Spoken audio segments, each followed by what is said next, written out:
My name is Brad Pitt, back at it again with a new episode. As always, I'm joined by Babby. The slam dunk episode, as always. Don't have a lot to talk about this week. Filled up last week because we had 2 weeks to get through, and then we have a feature coming out on the Fallout show. So even if this podcast ends up being shorter, you're getting 2 of them this week. So Yes, sir. there you go. But we're keeping it with the Simian Summer Marathon. Week 3, we watched 12 Monkeys.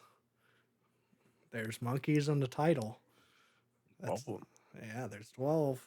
That's got to be a good one. You would think there would be 12 monkey points, but a little sneak peek. There aren't 12 monkeys in this movie. Wig. But first, Smiling Friends is over, and I thought maybe we could talk about it. I don't know we're going to have a lot to say, but season 2 came out, and it is done.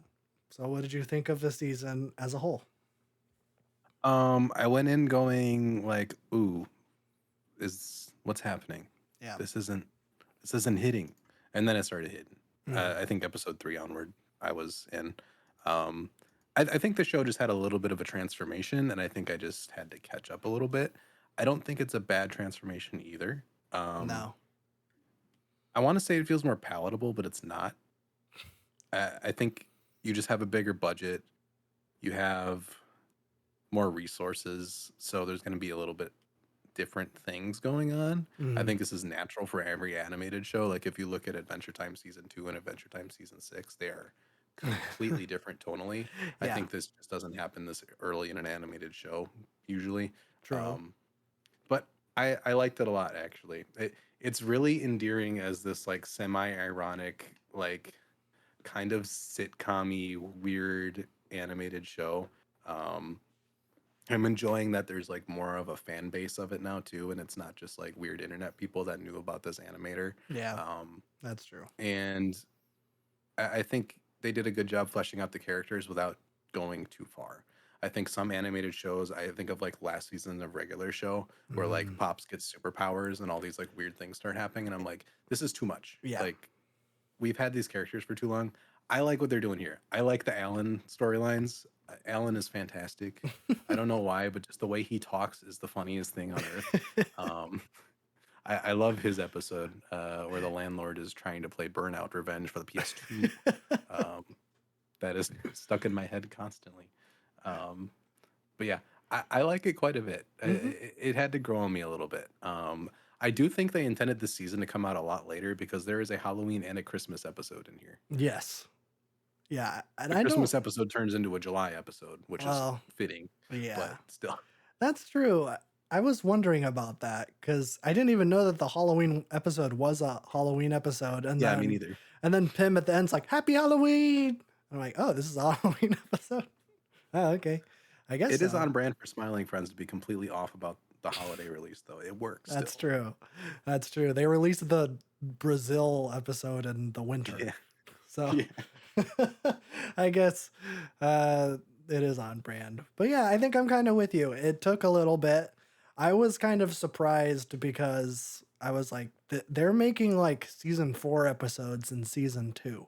Right. Where like, it feels like in a sitcom, just generally, you do a couple seasons to like establish a formula and then you vary it up to like keep it fresh. And they were like, no, it's already stale. Let's mix it up already. And like, there were some experiments that I don't think totally worked. The Gwimbly episode and the politics president one, I was like, I get it. Like, you're making a statement about video games and then you're making I like the Tim and Eric-ness of the politics episode. That's true. That guy is like straight out of Awesome Show, which I love. But yeah, I was just like, that one felt a little bit like, oh, what if we have the Smiling Friends? Who could we have them help next? Well, the president would be crazy if the Smiling Friends helped the president. That's what it kind of felt like to me. They should have just put Joe Biden in there and like just taking clips. It would have been so much funny. Psychic Pebbles could do a perfect Joe Biden impression. He has the Yeah, voice already. exactly. So, Just like a walking corpse. yeah, it would have been great. But no, it's whatever. But yeah, I think there were some standout episodes. The I really like the one with the mad scientist. That Yeah, that one one was was pretty probably my favorite. good. The scene where he like grabs the girl's arm and then like his attempt to flirt, like that probably was the hardest I've laughed at this season. I'm like, Jesus, how do you include that in the Yeah. show? When they fight at the end of the episode and the animation style just completely changes to like the the bodysuit animation Yeah. is fantastic. I love that. Yeah. And that's something else I really like is that this show it's higher profile, but like they're keeping it like kind of niche by getting like just internet people. It isn't like they're getting big stars. I guess they're not at that level yet, but I like Mhm. that they're like intentionally being like, no, we're getting a bunch of YouTube animators to get in here. We're getting Red Letter Media back. We didn't get Gilbert Gottfried back, unfortunately. I don't know how they would have done it, but Shrek 2 Retold did, so I That's true. don't, I don't know. um, but yeah, that's something I really like that makes the show feel more down to earth and is just the Yeah, people they're picking. Um, exactly. so yeah, I think it was pretty successful. I don't think the season as a whole was as good as the first one, but it wasn't like a total letdown. I feel like Yeah. it wasn't like, oh, I'm not going to watch the next season. I'm still very interested on where they're going to go from here because Mhm. this feels like the freshest sitcom out there right now. Absolutely. This So, is like my hopes and dreams for like Beef House before that got canned. oh, Like Beef just this like really off the wall, stupid, not too serious sitcom that's just like really funny in a Gen Z absurdist way. But Yeah. yeah, I think the season had highs of the first season, but I don't think it was as consistent. Yeah. Um, Yeah. I'll say but I, that. I think the one where they go to Spamtopia was like the closest to a season one episode, and I thought that one was fantastic. That one was really good. Just the text to speech on the eye guy is my favorite part of the season. Where he's The like, "Don't moon look base me in of. the eye." That's true. They picked the perfect text to speech guy for Yeah, that. and I usually don't like when they like do like returning like Mm, side characters, yeah. but I think this show does it really well actually. They Like don't do it too the rapper much. guy or whatever. Oh Like yeah. I'm glad he's a constant character because he kills it every single time. I can't believe I need to know Psychic Pebble's real name because I know that it's him that does like I know it's him and Pim that do like 60% of the voices. Hmm. Um, but yeah, he kills that. It's so funny every single time that guy shows up. But I'm glad that they don't like lean too heavy into that. Like Desmond from the first episode doesn't come back. Right. Like it isn't like, oh, everybody. I guess Mr. Frog. I'll say I didn't really like that Mr. Frog came Yeah, back. you didn't need Mr. Frog back. Yeah. I don't know. A lot of when TV shows do that, it's usually like a like okay, you're running out of ideas thing. Like when Yeah. regular show like starts making the same episode like 6 times. Like I Right. love that show, but like as they go further on, they make the same episode like 5 times. Yeah. Yeah. Where it's like another one where they have like retro movie systems Yeah, fight. yeah, Uh, yeah. Yeah. I agree. But yeah, pretty good. very good though. Very good show. Check it out if you somehow haven't. On Worth a to the watch. bear. Oh, we- I've seen the first episode. I can't really talk about it. I've seen the first three. We won't talk about it, but Okay, that's what we'll be talking about next. When that's that'll be next. I'll say started pretty good. hmm. I I've talked to one of my friends who's seen it all. They were disappointed. I'm hoping that that's not the case for me. I'm seeing a lot of people disappointed. I'm Oh, not gonna geez. comment. Okay. Okay. I'll say the first episode was really well done. As I I agree. was watching it, I was like, this might be one of the best directed shows. Like, Hmm. I can't believe how it looks. It feels like I'm watching, and I mean this in the best way possible. It feels like I'm watching like a weirdo art movie that I would normally hate. But I'm like, man, this like looks so good. And just The how it, balance of artsiness, and at the same time being like this is just real life being yeah, filmed at the same time. Like it's so good. it doesn't feel pretentious, but it No. is just so well done. Um, yeah, yeah. Yeah. I will We'll watch talk it. about We'll talk about it later, and we'll give spoilers or whatever. But yeah, I think there's only 8 episodes, so it probably won't take that it. I long. think so. Yeah. But we'll move on. That's it. That's it in terms of there's no news. Well, no entertainment news. There's a lot of other news going on right now, but I don't want to talk about it. Uh, so we'll just move on to 12 Monkeys, everybody's favorite film, except for me. What? This is it's a movie. First of all, I don't know who put this list together of like all of the movies that we're watching for the Simian Summer Marathon. This movie doesn't even have any monkeys in it. Oh my god. I know. I know. I'm shocked. I'm shocked. I can't believe when I searched monkey movies and this came up. I can't believe that Google lied to me. Google's never lied to me about anything ever before. Ever. That's true. Google sucks now. That's a side tangent, but That's true. it's not useful anymore. No. I think they're like they really jumped on like the AI like predictive Yeah. whatever and It's it awful. never works. It's never what you want. But that's fine. But but that's why I picked this one because Google told me to, and Google is a liar sometimes. Because there's no monkeys. In fact, this movie, I guess it's a sci-fi movie, but it's if if Fight Club meets A Beautiful Mind, it's this movie meets Back to the Future or no meets Terminator. It's like Terminator meets Fight Club meets A Beautiful Mind. And I think if you've seen it, that makes perfect sense. If you haven't seen it, that seems like the weirdest grouping of movies. But it's fine. Basically, this movie is about Bruce Willis, who lives in a future where there was a plague that wiped out all but 1% of all people. And now animals rule the above ground and humans either live underground or in space. So it's just like real life, or what it's going to be soon. I just want to put that prediction out there just in case it happens.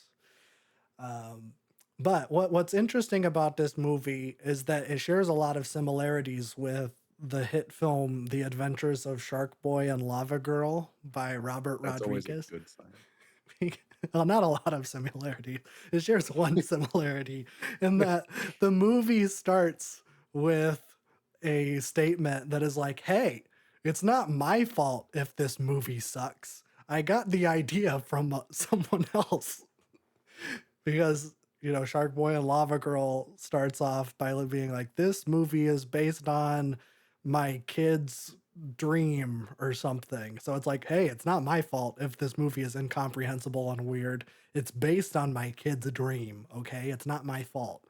This movie has a similar start where it's like a quote being like, in the future, humans will be wiped out and animals will rule the earth.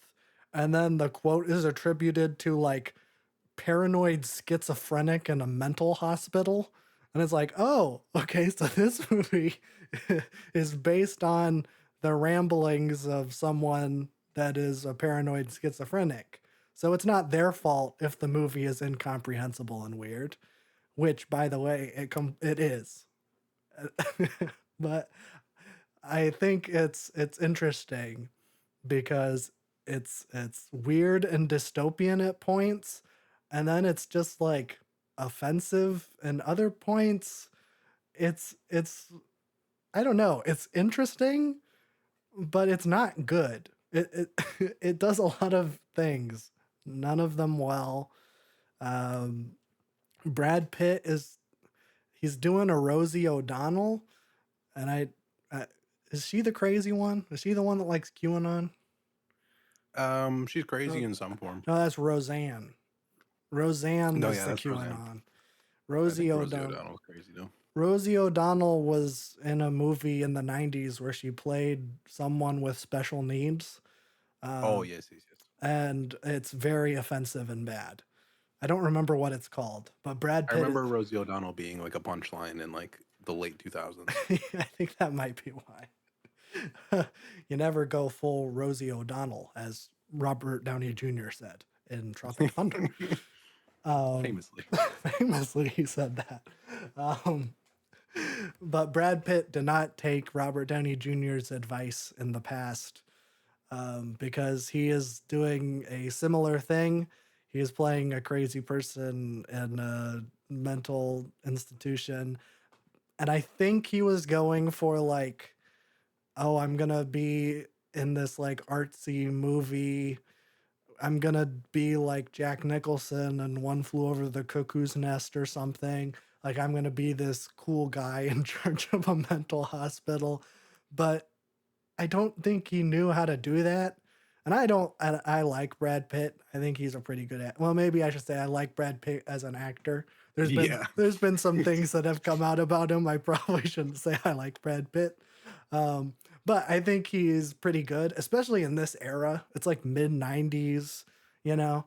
This is like Fight Club era Brad Pitt, which makes the similarities to Fight Club all the more obvious when it's like, oh, geez, it's just doing the Fight Club thing. But I will give the movie credit. It came out before Fight Club.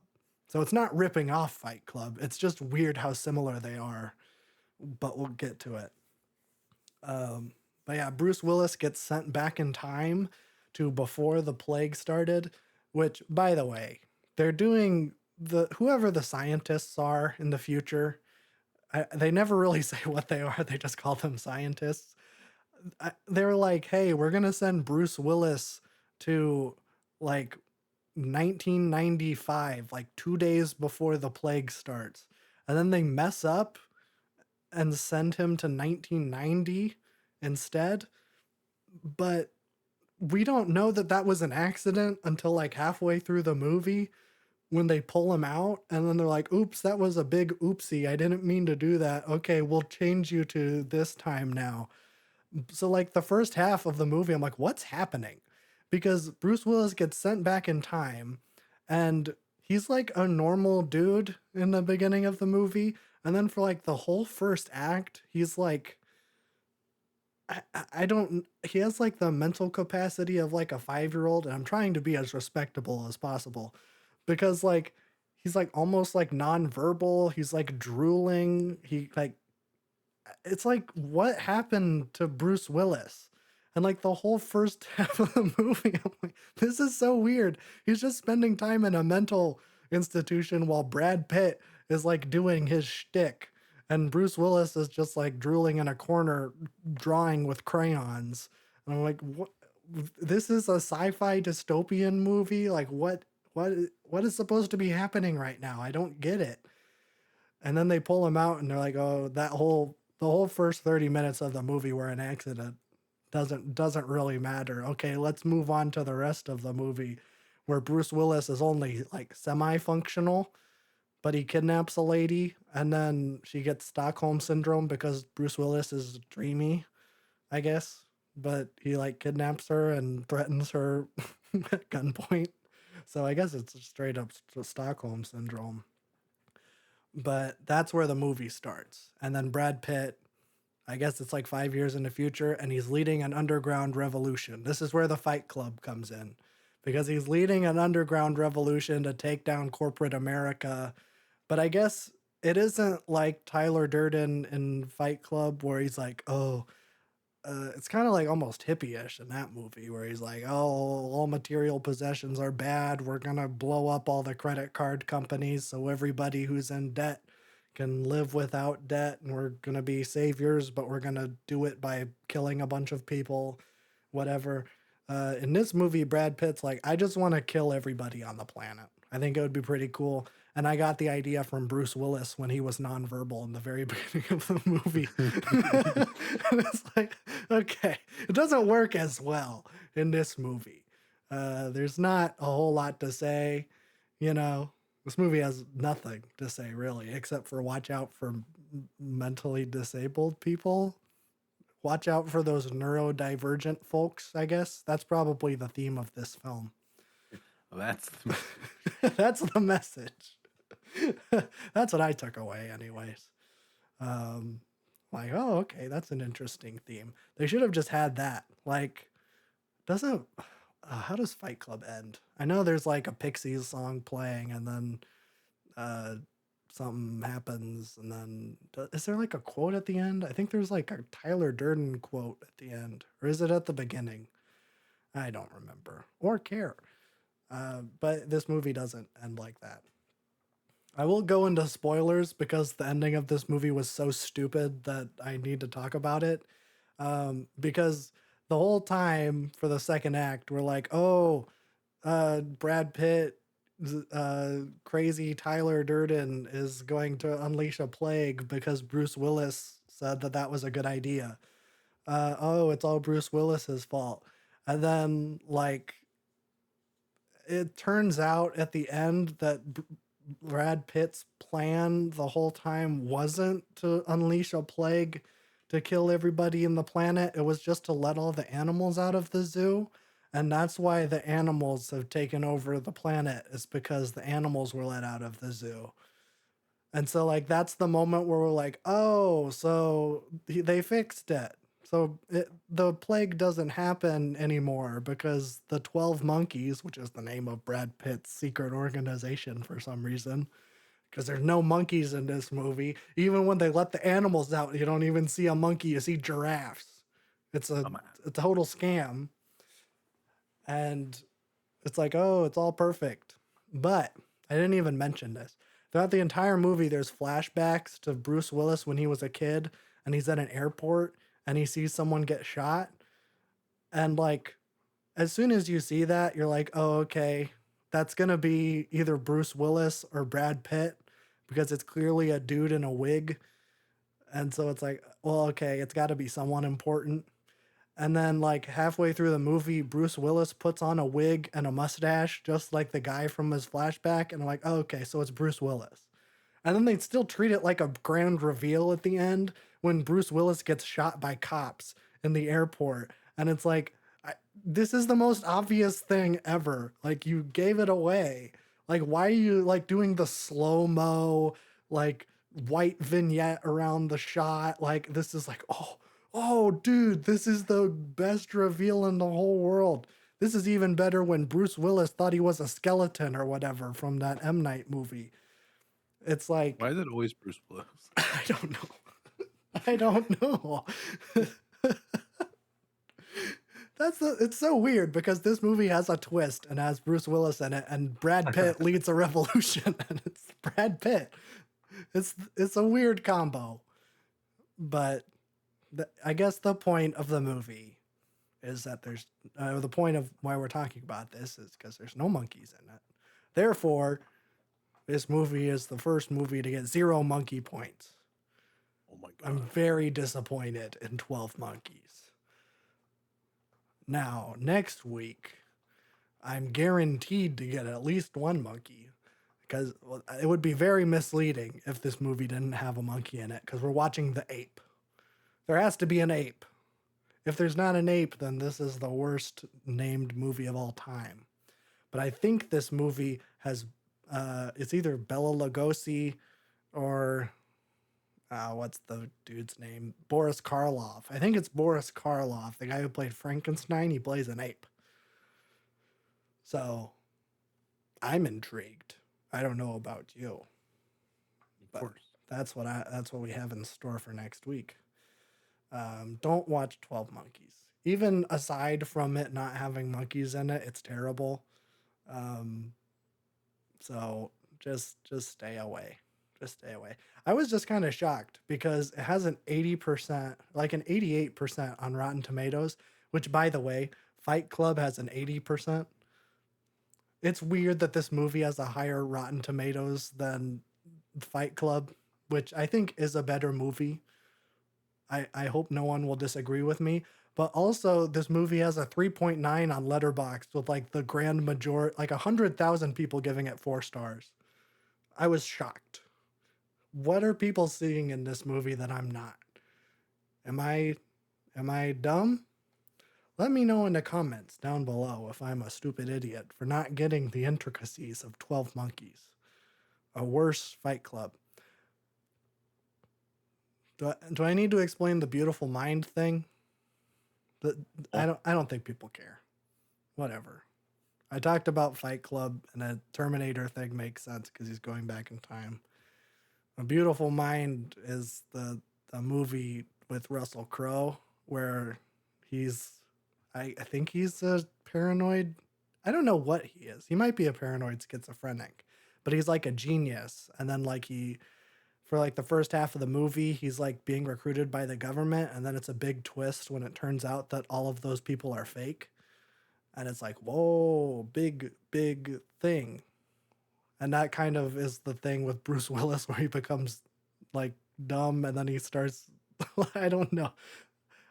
It makes sense, I think. It's been a while since I've seen A Beautiful Mind, but whatever. Watch 12 Monkeys. It's really fun. And that's all I care about. So yeah. Anyways, I'm gonna turn it on over to Babby for his segment of the show. Wow. Okay. Okay. Oh. Let's see. We got we got a bit actually. Okay. I think I can cruise through some of it though. Um News wise, I think the most immediate news is the Childish Gambino movie Yeah. slash soundtrack slash whatever this thing is. Is he doing a Um 21 Savage though? Is it a fake movie? I don't think it's a fake movie because there's a trailer and it looks like a real movie. Oh, okay. Um yeah, this is Bando Stone in the New World. I Mm, watched the trailer. Um I I like Gambino. I like okay. Donald Glover. Uh-huh. I feel like there's an extent to my Oh, enjoyment. yeah. Um, I really enjoy Atlanta, especially the last 2 seasons. Yes. That's phenomenal. I enjoy some of his music. This movie does not look good. Maybe it's Mm, just me. I don't know. He's playing like a singer. Um, that it's very confusing. I'm sure the movie's gonna be a lot better than the trailer made it out to be. They made the trailer seem very like typical action movie. Um, hit all the beats, did all the usual stupid trailer stuff that make trailers really bad. mm. Um, but he's like some kind of like singer guy. And he like meets up with this chick and their kid, and it's like the end of the world. And he's like useless because he doesn't know how to do anything except be a singer. And then they're getting chased by like lasers and like Oh. other stuff. It's really weird. Um, that being said, it might be good, but the trailer made it seem very cliche, we'll Okay. say.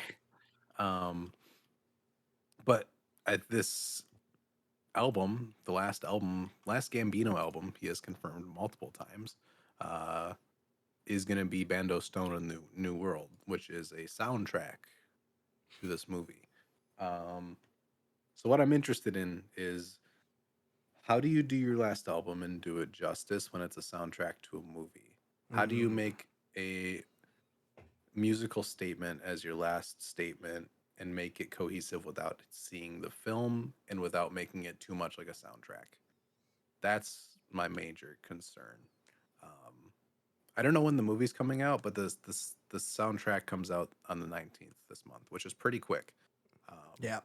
and we're getting a single. There might be one single out actually. I thought it came out today. Um, It did. it did. It's called Lithonia. And yes, I did not have time to listen to it. It's Um, a turn. I'll say that. okay. I see that there is grunge and psychedelic rock in the genre listing here. Yes. Um, so my opinions on this will probably change once I listen to that song and get back to it next week. It's all Um, right. yeah, I, I'm just concerned. I feel Okay. like this is a very ambitious thing, and I feel like Gambino has not nailed like an Mm, album to the point where he should have at this point. I think "Awaken My Love" is great, but it is an obvious, like more than a nod to '70s funk and soul. Like it is '70s funk and soul, yeah. um, and it's a good record. There's issues with it, um, but I think that's his best effort. I think because the internet was is really great. I don't like the sound of it as much as other people do. I think with that he had a concept and he had a story and he had everything figured out and it worked pretty well. Um, so I could see Bando being this kind of like more realized version with an actual feature length film to go with it. I'm just concerned on like the labeling of this is my last album, but it's a soundtrack. Yeah. And after putting out of Vista earlier this year, like people are not like the friendliest on him right now because like it's like, okay, we got two more Gambino albums, except one is an album you've already heard and the other is a soundtrack. It's not the most pretty thing. Mm, yeah. So, that being said, that's my first thoughts. I think I will, I hope I'm wrong, and I hope it turns out pretty good, both the movie and the album, because I'll be looking and listening to both. So, um, yeah, so that's the latest update. I think he just got a BET award too, and was Yes, he going did. off. It was a funny speech. It was a funny speech. I enjoyed it. Yes. Yeah. So there's that. I think that's the majority of news this week. I haven't been too tuned in. Um, Time is all over the place. I can't even tell what day it is anymore. There's no weird string of weeks. Um, I have not listened to the new Sophie single yet. I might just wait for the record to come out. It does seem like her brother is producing this and finishing it up, which makes me feel a lot better. And he did a lot of work with her and her other work.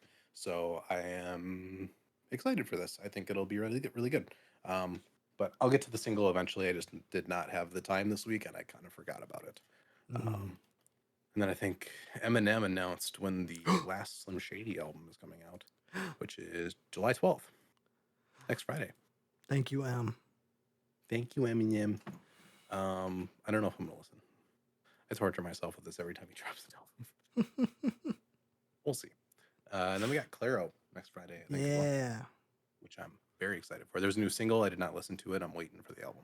Yeah. Did you listen to it? No, I'm Okay. doing the same. I only listen to one single on every album, pretty much. Yeah, I've been starting to do that, unless it's like one that I like literally cannot avoid.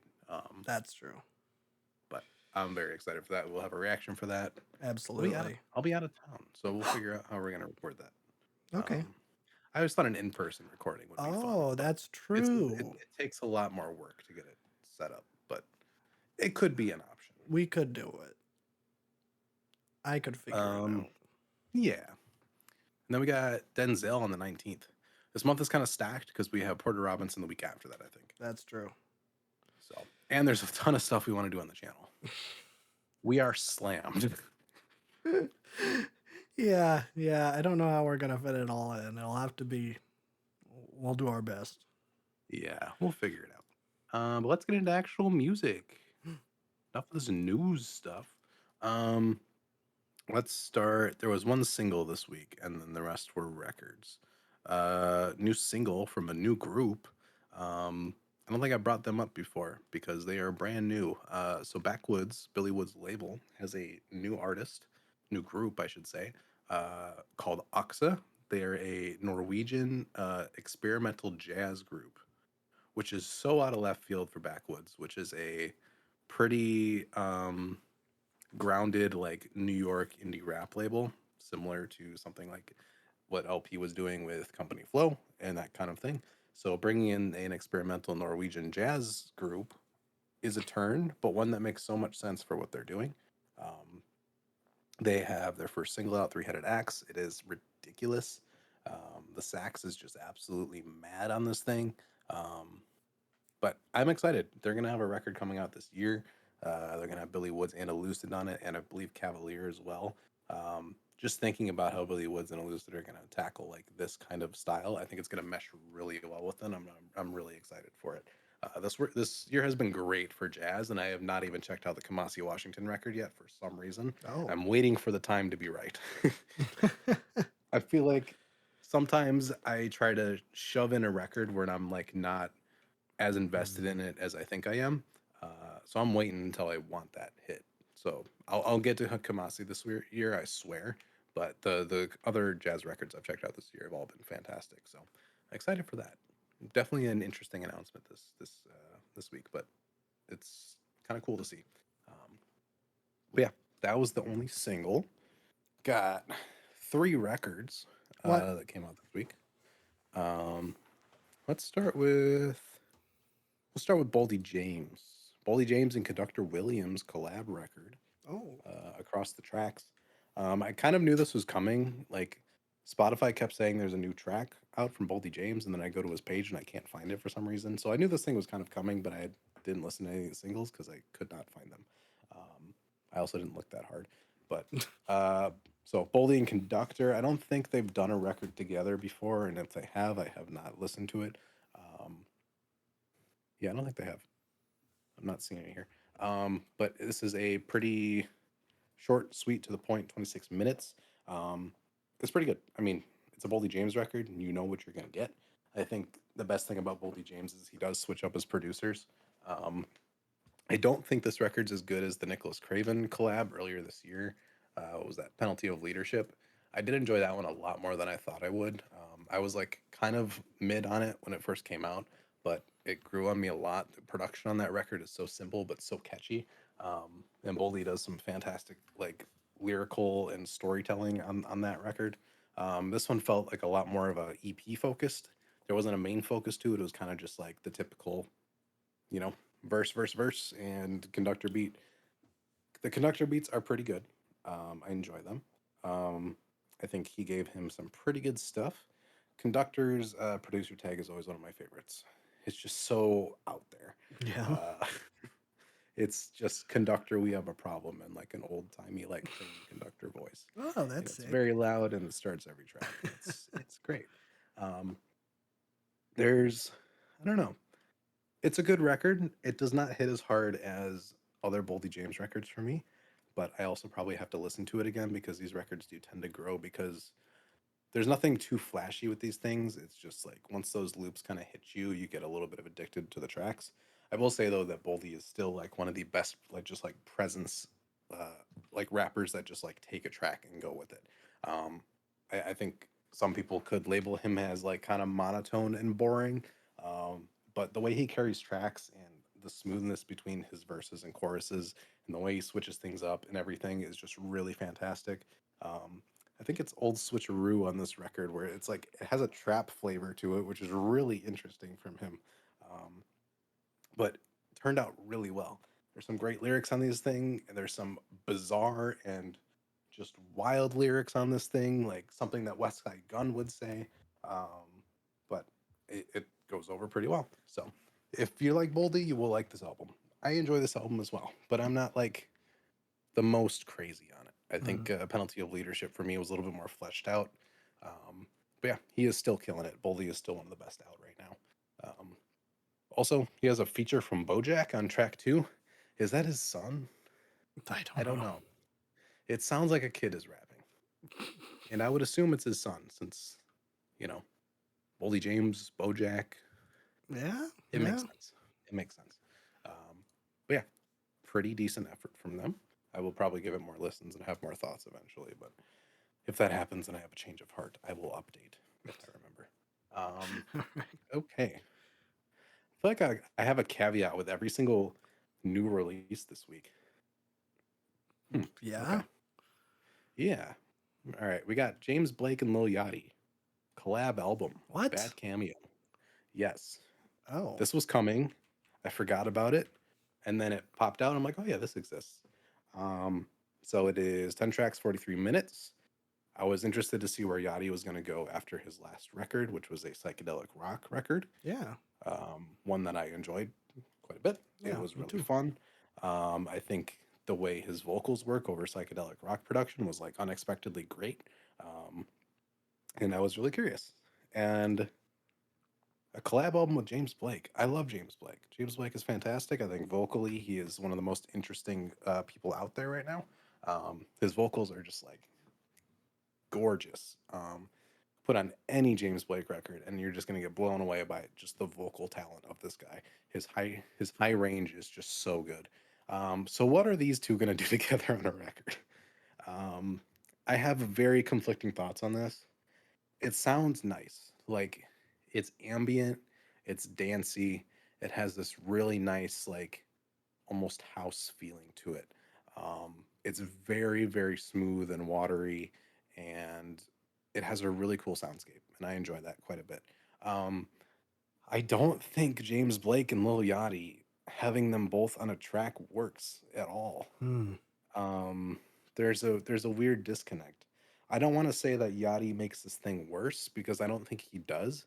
I think when both of them are on a track, there is too much of a difference vocally. Hmm. Because Yachty needs vocal training if he's gonna do this kind of record with James Blake. Because he's not rapping, he's singing like he was on the last record. Oh. Um, so it's interesting because James Blake hits notes that are a little bit more dissonant that you than you would usually hear in singer songwriter stuff.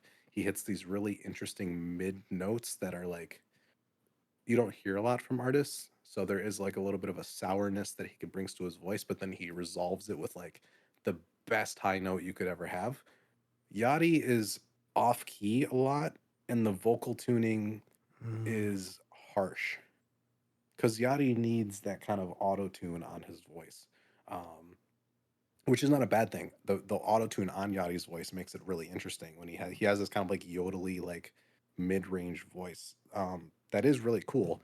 But when you compare it to James Blake, incredibly smooth, almost pitch perfect like falsetto, it makes Yachty seem like he does not know what he's doing. Um, Hmm. it creates a friction that does not work when you have ambient house as your backdrop, Yeah. but it sounds cool still. It's just there's moments where it's like, ooh, that doesn't work. Um, so I'm a little bit torn on this because this could be a great record. I think there's definitely a lot of problems on here. Um, I feel like if either this was a Yachty solo album or a James Blake solo album, this would go over well. Or if it was James Blake production with Lil Yachty singing, I think it Hmm. would go well. I think Yachty did production on here as well. I think either way you do it, it works, but both of them vocally on a track, there's too much of a friction there. You don't want, when you're doing a collab album, you don't want someone to be plainly better than someone else, Yeah. like that by that much. And you can kind of tell on this one. But yeah, it's still worth a listen. Some people might get more than I did out of it. I also listened in the car, so the mixes might be a little bit more fleshed out, and the voices might work a little bit better with like the mixes in headphones. Um, but I don't know. It's a really interesting concept, and it does sound pretty good. But there are definitely some issues when it comes to those two like being on a track. So still worth it if you want to check it out. You'll still have a good time. Um, I don't even remember a lot of the songs. I kind of just like let it roll, and I think that actually was pretty good for it since it is more of an ambient house record, so everything kind of flows nicely. Hmm. But yeah, there's that. Last one that came out this week, we got Lupe Fiasco, Yo. Samurai. Um, Man, I got to do a lot of caveats today. Last thing from Lupe was Drill Music in Zion in 22. I talked about that 2 years ago. I like that record quite a bit. Um, I enjoyed the laid back, like kind of jazzy production. Um, I do have a thing with Lupe, which it's just a preference for music, I think. Um, he is one step removed from like a spiritual lyrical miracle rapper. Oh yeah. Um, I think you could definitely classify him as that. But I think if anybody's gonna be that, like Lupe is the guy that actually does it well.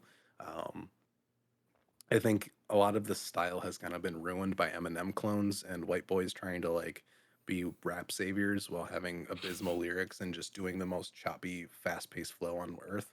Tech Um, Nine. it's yeah, it's it is a plague. Um, so Lupe is kind of in that area, but Lupe is actually great. Um, he's definitely had some missteps in a lot of records, but he does have some amazing tracks. Um, my thing with this style of rap is I have this with Eminem too. These guys that are super like lyrical, crazy, I'm gonna rap, you know, just around your head constantly.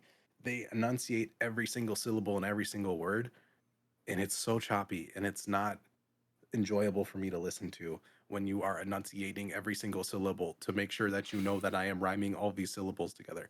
It's like Uh, I get it. I enjoy dense lyrical rap like that, but I prefer like an MF Doom or something like that where they make it seem so seamless and it's not in your face. You catch it as you listen. Um, yeah. so that's like a personal preference because that stuff to me takes out a little bit of musicality and it's more of a sport, which Lupe does treat it as a sport. And for he can do that because he is amazing when it comes to lyrics and storytelling. Um, but just want to put that caveat out here before we even dig into this thing. So this is Samurai. This album is so weird.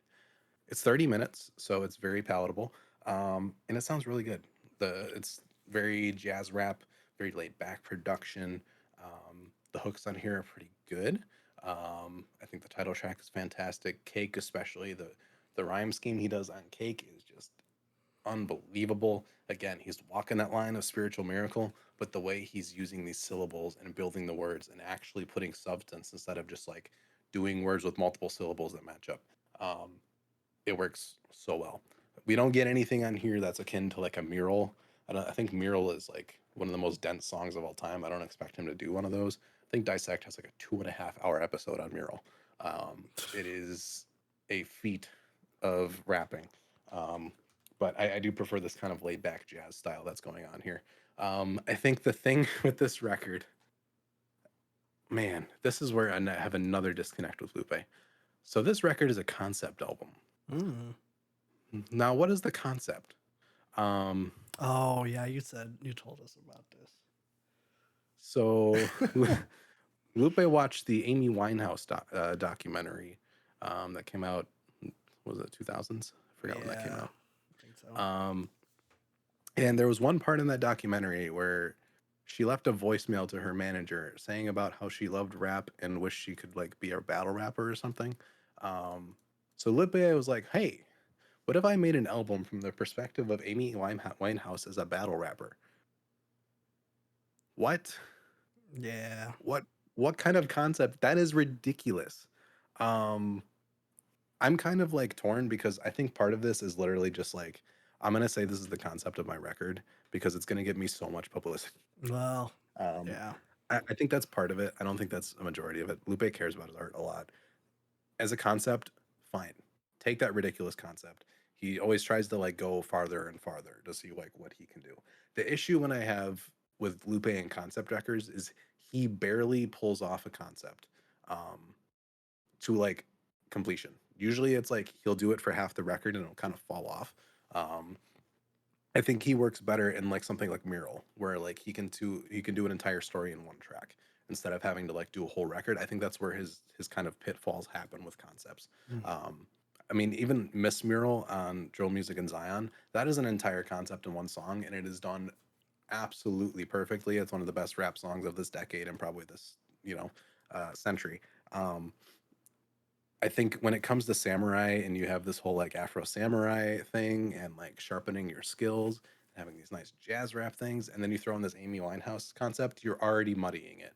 Um, because nobody would know that this is an Amy Winehouse battle rap concept album if he did not tell you. Yeah. I think that's the main thing. Now, are there things in this album that nod to that? Yes. The hooks and choruses are very Amy Winehouse, Mm. and it works. It's weird. He has an inflection that's kind of trying to match hers, and it works. And it's bizarre, but it's cool. Um, it talks about artists struggling with their fame and with their addiction and what they're doing with their life and all these different things like most of these artists do. um, I mean, Amy Winehouse is the prime example here, but it could be for any artist reaching this point. um, and I think that's fine as well. um, but again, it's like, is this is going to be known as like the Amy Winehouse concept album, but like, I don't know, it's a weird concept. It is not pulled off in the music enough to like make that justified. It's just bizarre. But Yeah. the record is really good. I enjoy it. I'm not going to listen to it a whole lot because, again, like I respect Lupe so much because when it comes to rappers, technical ability, storytelling ability, lyricism, he is one of the best of all time. But when it comes to the sound of it, he is, again, like Eminem for me. It's kind of strenuous to listen to. It pulls me out of like the music and makes me think like I'm listening to like someone compete, which Mm. is not exactly what I'm wanting. And I think people were comparing him to Kendrick, which there's always been comparisons about that. Lupe has said very dumb things. I think again these are clickbaity things. He said Logic is better than Kendrick, and he said that Drake is a better rapper than Kendrick. Well, that's This true. is all nonsense, which is yeah completely true. Hmm. I think Lupe likes to mess around. It's whatever. Um, but yeah, I mean, there's a disconnect here, but I respect it. This record is very good. People are really liking it. I think Cake, Palaces, and Samurai here are all fantastic. It's rare that you get one of these guys too that does all the like very, very, very technical rap and then can do a really great hook. He does really good hooks across this whole thing as well. So yeah, major props for this thing. It is very confusing and muddled, and this whole concept was just like really bizarre and strange. But it is a very good record, and it was one of the best hip hop records this year. So definitely still check it out. Um, I don't know if I'll ever have a Lupe phase, but I mean, on paper, like he should be one of my favorite rappers because he has all the things that I enjoy. But I mean, there's again, there's just some disconnect there. But he is still very, very, very good. I was listening to Doom the other day, and I just get so much more satisfaction over like the way he does these masterful verses as well. Sure. It's just different styles, but we need to do bad Mad Villainy. Yeah. We'll do it. Yeah. I saw it in the record store the other day and I'm like, not today. Not today. Not today. We'll get there. There's so many things to listen to. Yeah. Alrighty. I might do a Doom deep dive eventually. I feel like that'd Hmm. be a test. You're gonna have to find him because he goes by a I bunch would of have to different find them. names. Yes, we got King Ghidorah and It's Victor like Vaughn. the Mask and the Mouse, I think, is one of Yep, them. there's a Danger Mouse collab. Yeah. Yeah, he's fantastic though. I've been listening to a little bit of the Dissect season on him, and Hmm. it's getting me into Doom again. Um, but yeah, those are the new ones that came out this week. Nice. Um, Now we got deep dive stuff because of course we do. I am getting near the end, um, Hmm. so we're gonna start getting into the kind of non-essential records. I think I've hit every single major record besides the two gigantic holes that I have of Dawn and Mount Erie, which are two of the best in the catalog. Hmm. I want to do it on the channel. I just need to get them on the channel. Okay. I can't wait forever. So if I cheat on one of them, I will cheat on one of them. We will probably still do it on the channel because I think they're still worth having a reaction for. Hmm. Um, but I will weigh my options when it comes to that. I think I want to do Mount Erie on the channel without hearing it because everything you hear about that record is like it is as good as The Glow Part Two, and I think as a direct sequel to it, we need to do it on the channel. Um, Okay. so, but I think you'll like Dawn more. So we'll figure that out. But I will start chronologically and the way they came out, and then I will not do that halfway through here because my listening was all scattered this week. Um, okay, so we left off on Clear Moon and Ocean Roar last week. Those are the two 2012 records. So the next one is Pre-Human Ideas, which is 2013. I did not look up anything of this record before I listened to it, and I was so surprised what I got on here. Um, so this doesn't have any new material on it. It is all reworked songs from the last like three records, and then a couple that are from older records. Mm. There's one song from Dawn on here, and it is so good, but I know it's not the same version that's on that album, so I can't imagine how good the actual version of it is on Dawn. Um, but we will get to that. This record is so there's a classic kind of folk trope that we're seeing in most artists. They do an electronic album just somewhere. It Yes. just happens.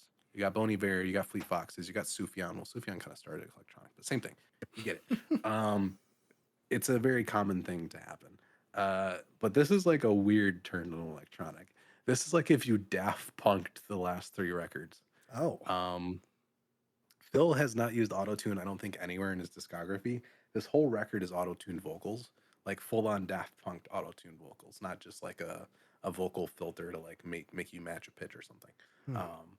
So it's really bizarre. I think the opener organs from Pale Lights from Ocean Roar is beautiful. I think the organs on that track are just mesmerizing. And then we have no inside no out from No Flashlight, a song that is incredibly like that song sounds like you're just walking in a forest at night. It is so organic and natural. So I think it's perfect having it on this record because you hear I don't think there's barely any organic instruments on this whole record. I think he takes out a lot of the acoustic guitars. It's a lot more electric piano and synthesizers and electric guitar. Um, so the song is completely different, and you just get smacked in the face with this really like it sounds dated, like auto tuned out of its mind vocals. Um, it is wild and honestly, I expected him to do this. He releases everything.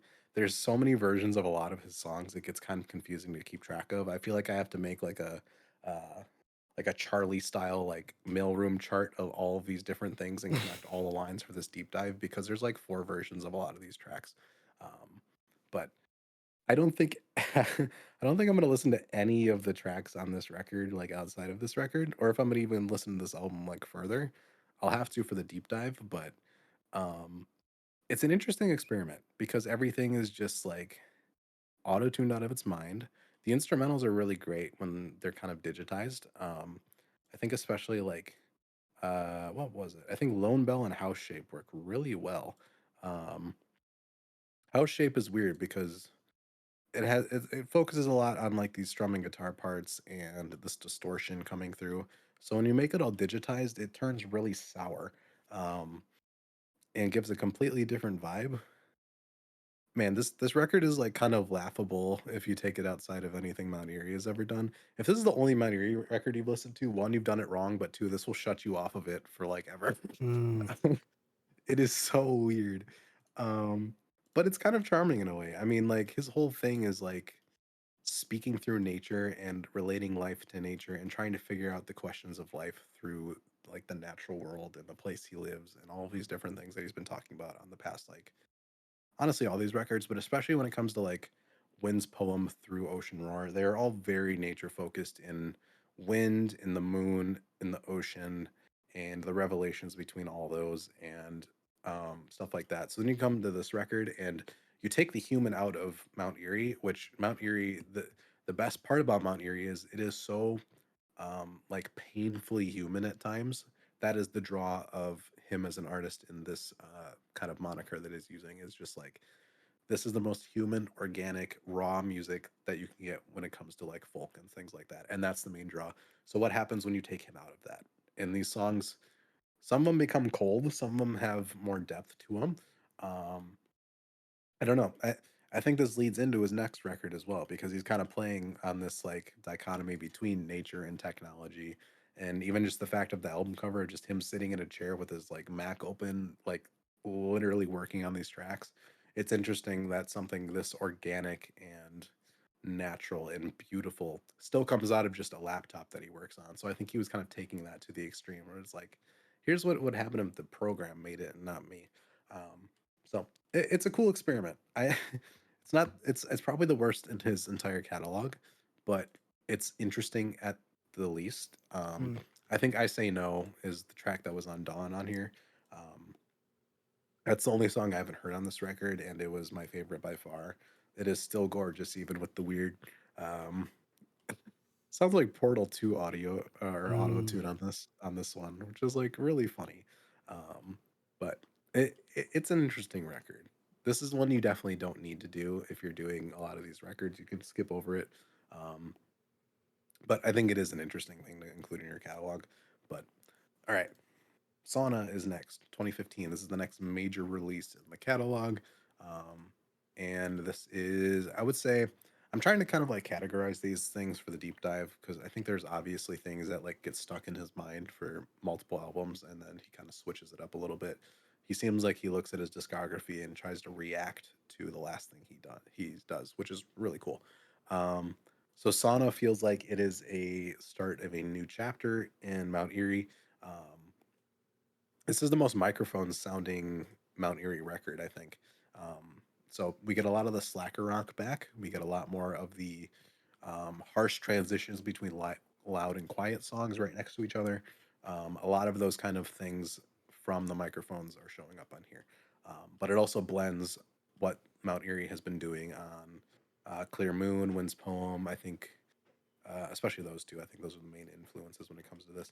This was made in the church that I talked about. I think he specifically cites that. I've noticed on his website on the vinyl pages he writes little blurbs on the albums and like the making of it and the thought process, which is super helpful when I'm going to need to start actually writing thoughts down because there's so much to keep track of here.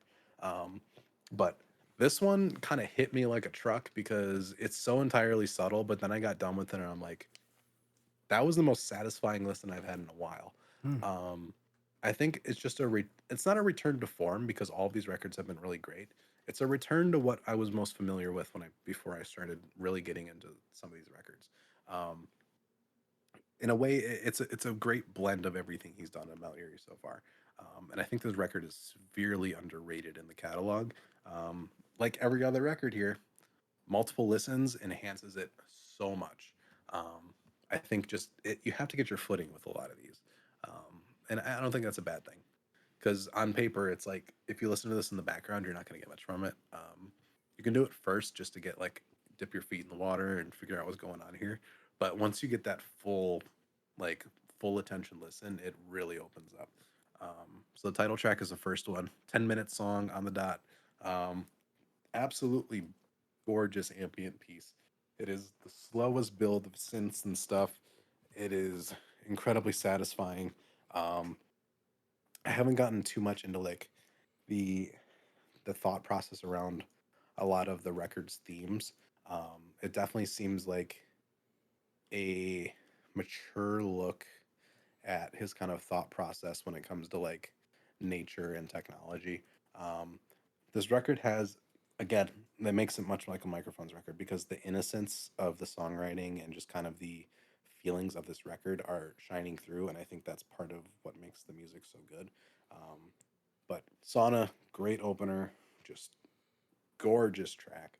Um, Turmoil is next. This is straight up slacker rock. It works so well. I haven't heard this from him in a while. Those distorted guitars are just phenomenal. Um, we're starting to kind of see how he'll write on the next two records because the record that comes after this is Crow. Um, and the writing on Crow now only is very different than the rest of his discography. Um, so he's kind of getting into more of this more spoken word. He's still doing a lot more poetry on this one, still a lot more flowery lyrics, which will be absolutely dropped on the next record for obvious reasons. But his vocal inflection and the way he's kind of uh, setting these lines up is very similar to those two records, which I enjoy because that's like some of my favorite stuff. Um, but Turmoil's great. Dragon is really, really strange. The whole basis of the instrumental of the song is a plane flying over, um, which I shouldn't like because I live a couple miles from an airport and they like fly off fighter jets like every single day. So I am just like blasted by fighter jet noise in the air like once a day through windows and everything. It's loud. This has the same sound as that, but it works and I'm not mad at it. It's also not the first song that features a jet engine as the main instrument that I've heard, surprisingly, uh, which is not a thing that should happen. I don't think jet engines have any musicality, but it works here. I mean, the vocals on this track are beautiful. I think we have, I always forget the backup singer's name, but her voice is just so fantastic. You just have this like really acoustic track and this just soaring, like literal jet engine coming over and just swelling the song naturally. A lot of this record is talking about like I think eras of like nature and just existing in a place. I think he said the inspirations for this record were like Vikings, Zen, and real life, whatever you want to make that out to be. Um, but he talks about like how dinosaurs could be walking here, and confusing like forklifts with like mammoths and things. So just like this blending of eras of like technology and like prehistoric like subject matter. It's hard to explain, and the music comes out a lot better. Um, but we have Emptiness next, which is pretty noisy. I was interested to hear what Emptiness is going to sound like because we get Emptiness Part Two on Crow. It's completely different. I think Emptiness on this track, he's taking a much different meaning of emptiness on this one than he is on the other one. Um, but very good. The something on this record is really nice. uh, Beautiful percussion, xylophone going. It is mesmerizing. It's amazing. Um, Boat is another kind of pretty harsh record. Very good. I'm loving the transitions between soft and quiet again. I don't think I'll ever get that high of like being done with I felt your shape in the samurai sword. That transition is just like the best thing on earth. It's so stark and like harsh, but it's so good. But you get a couple of those in this record. Planets is another one. This is buying into the whole like this man will make the best song you've ever heard and make it like a minute and a half. The riff on this track is so good. Um, and I think Pumpkin might be my favorite track on here. It brings back the synths and organs and just swelling feeling that we had on Clear Moon and Wind's Poem. But you're adding these more organic elements. Um, and it's just about him like living real life and like constantly being in this like imaginative state of like overthinking, but at the same time just like existing in this weird plane of like he lives in a very natural place, but there's also technology around him. And how does he relate to this nature and life and death and the usual stuff he talks about with Mount Erie stuff. But this record in Pumpkin, there's the guitar riff from Soria Moria on Crow, and I noticed it immediately. It's in a different key, but oh my god, that came in, and I'm like, whoa. Um, it is so addictive. It's one of the best guitar riffs I've ever heard in my life, and repurposing it into this song about like imagination and wonder and nature and life and death in a different way than it is on Soria Moria, it hits so much harder knowing the context of that. I think this record is more successful if you've listened to Crow and Now Only because there are so many little Easter eggs and callbacks to it in this record, which knowing what comes after Sauna is like a little bit more heartbreaking in here because this record is so innocent. And then you get to the next one, and it is the most soul crushing thing you've heard in your life. Um, it's interesting contrast, but I think it literally like helps Sauna become more of an artistic statement. Um, and then we have Spring, which is a 13-minute track. Again, very ambient, incredibly slow build.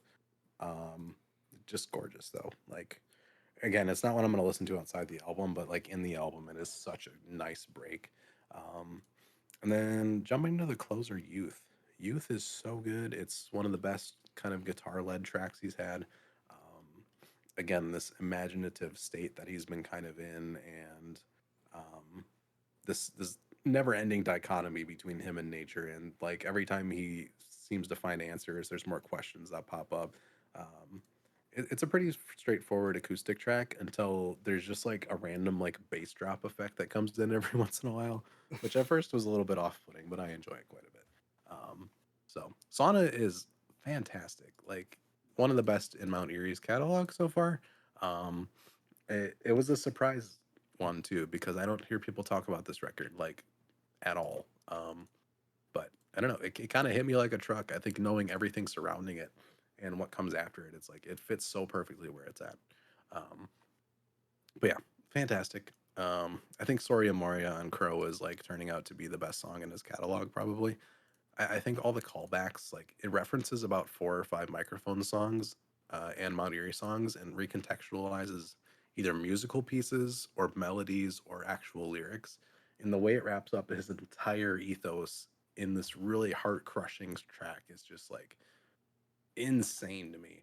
Um, and he wrote this like a couple months after his wife died. He had no time to think or process at all. He just made that, and I don't know how you do that.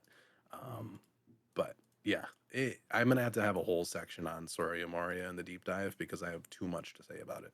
Um, but I'm starting to kind of figure out the framework of what's going to be going on in that video and what albums I'm going to actually talk about. Because if I go through all 60 projects, it's going to be 3 hours long.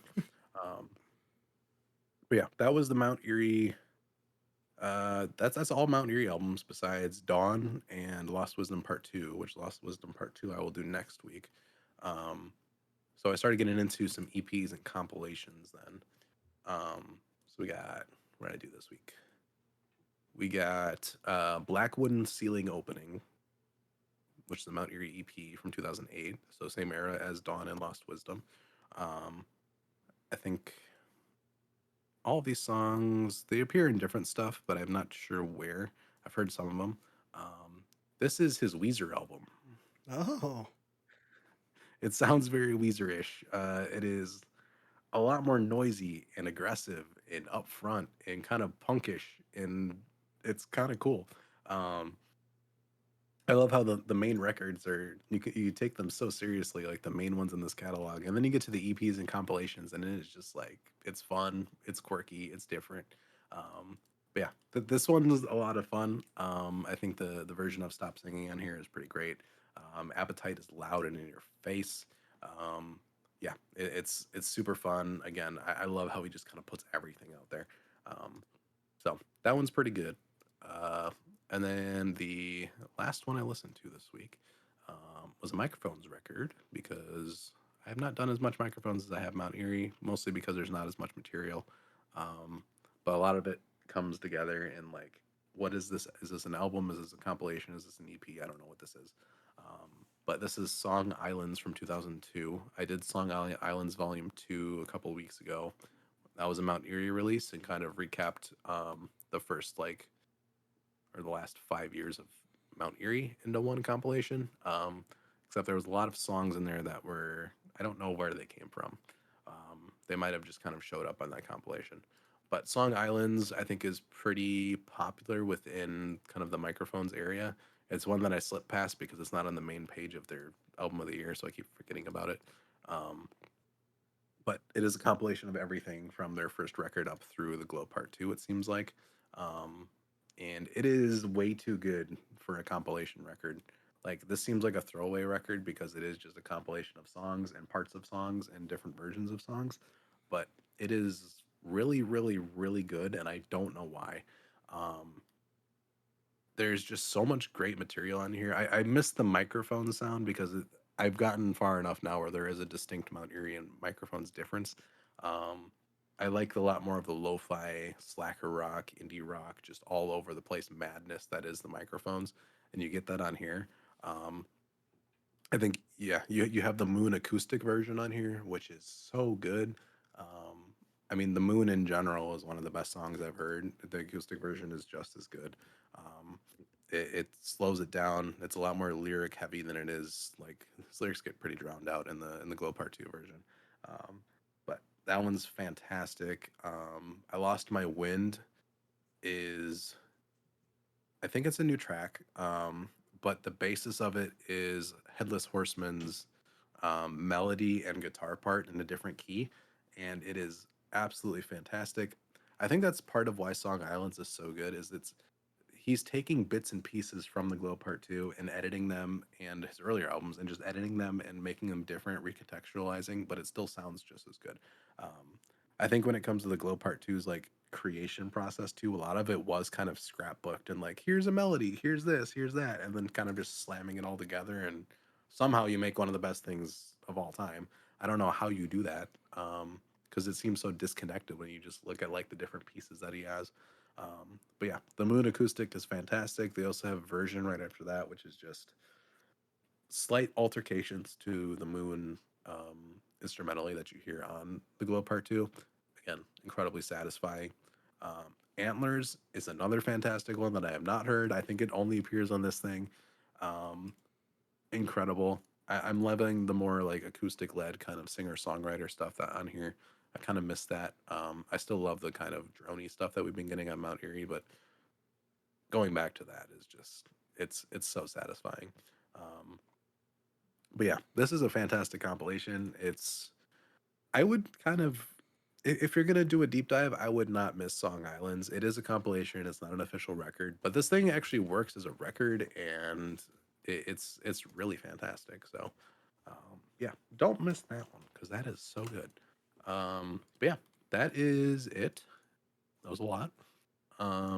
We're getting down to the nitty gritty with this stuff. Mm. I've got, I think I've done 20 records now. Um, I think there's 61 in his entire musical catalog that he's ever released publicly.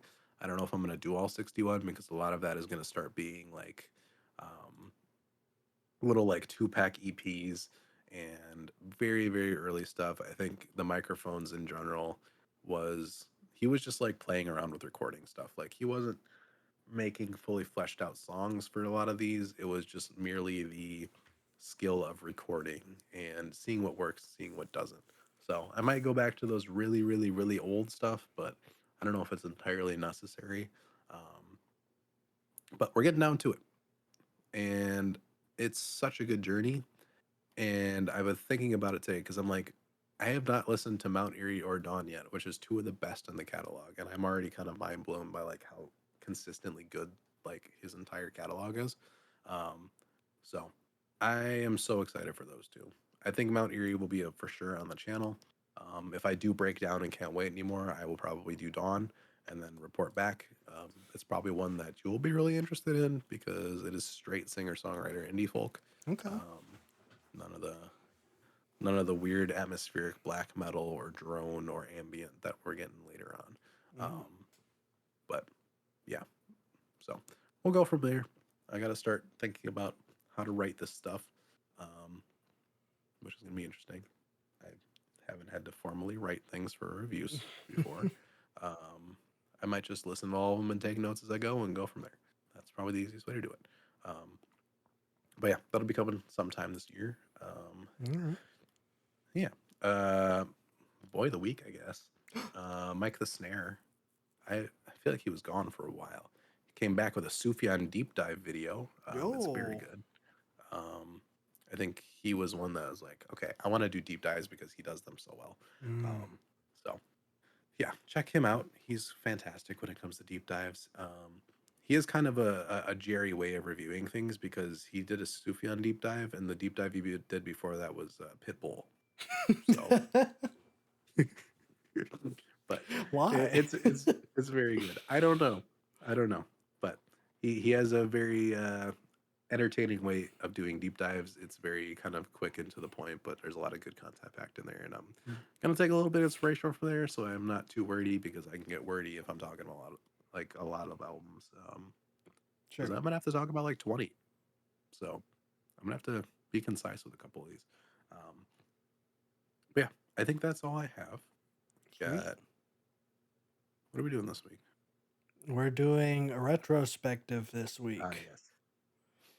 Yes. And then yeah, we're having our video on Lobby Sifri's laughing, crying, loving crying, laughing, loving, lying. Yeah. That's gonna be coming out.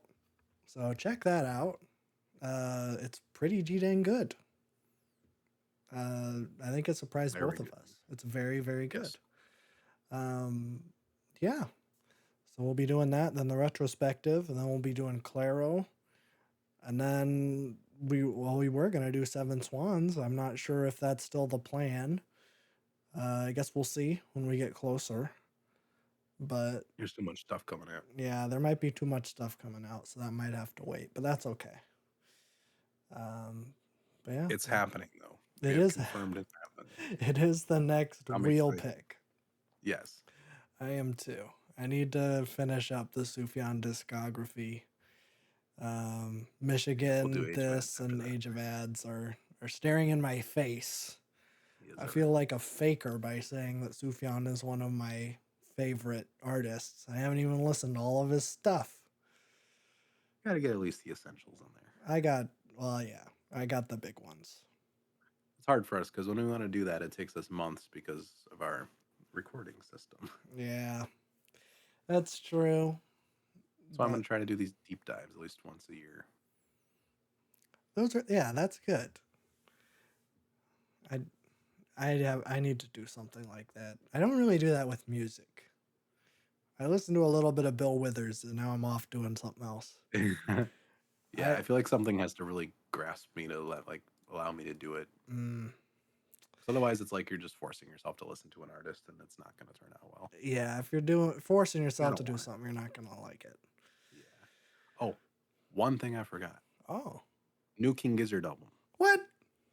Yeah. Um, it is called Flight B741. Okay. When's it It's out coming out? August 8th. Oh, all It's right. 10 tracks, and we're gonna get a single on the 9th. So Does talk about that it next week. sweet? Well, maybe. You gotta look at the album cover though because it is phenomenal. I will look it up right now, and you will get my reaction live. Will it be on their Twitter? You can just look it up online.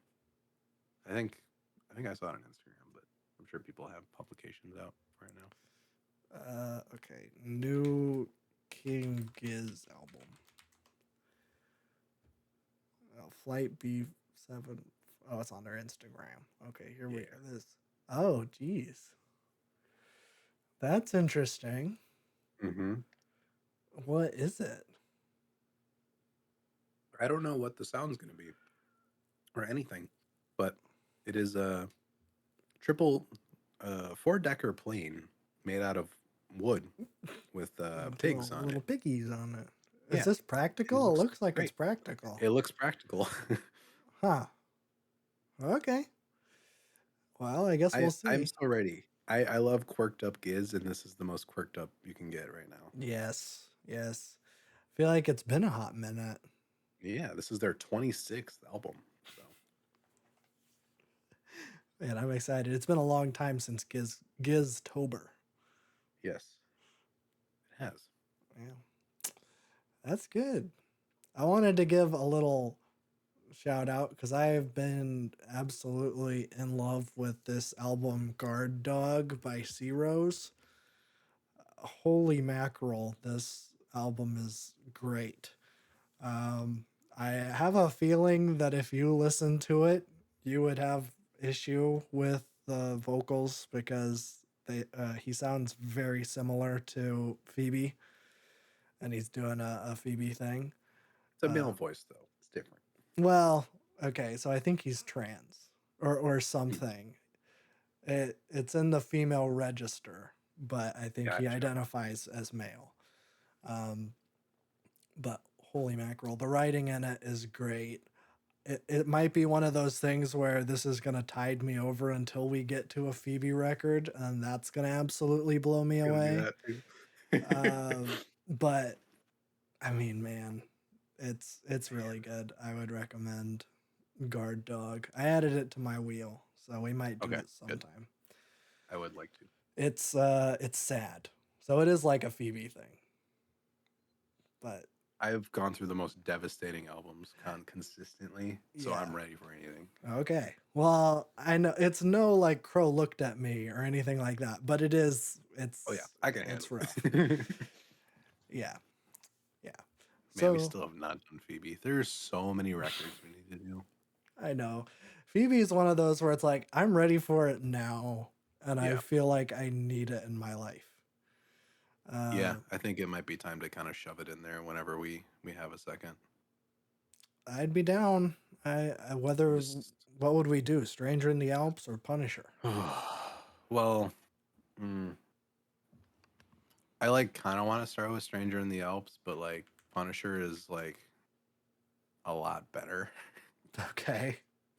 Um, we should probably just do both and like make it a thing that we're gonna do both. We So could. We could do that. we can do that. We got to do another Bon Iver one too because that's gonna be coming up on a month. It probably is already a month. What are we at? Let me see.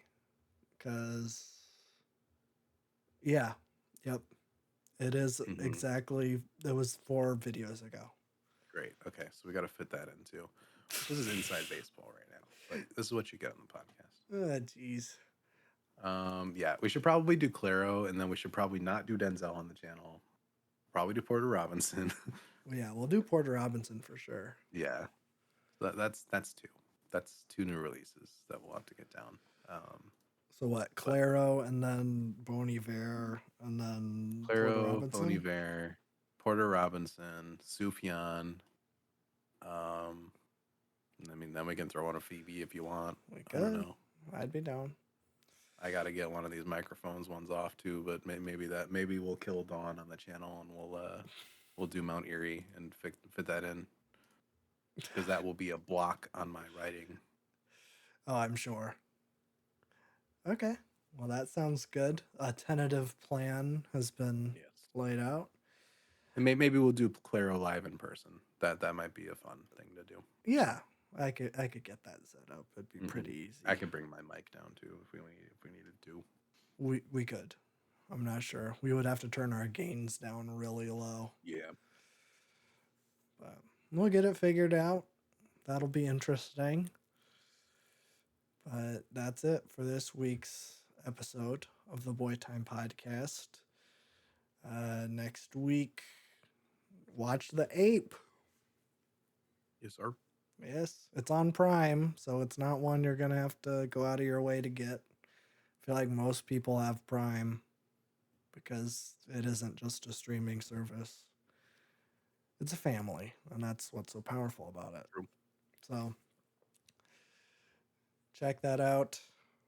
I don't think there's anything else.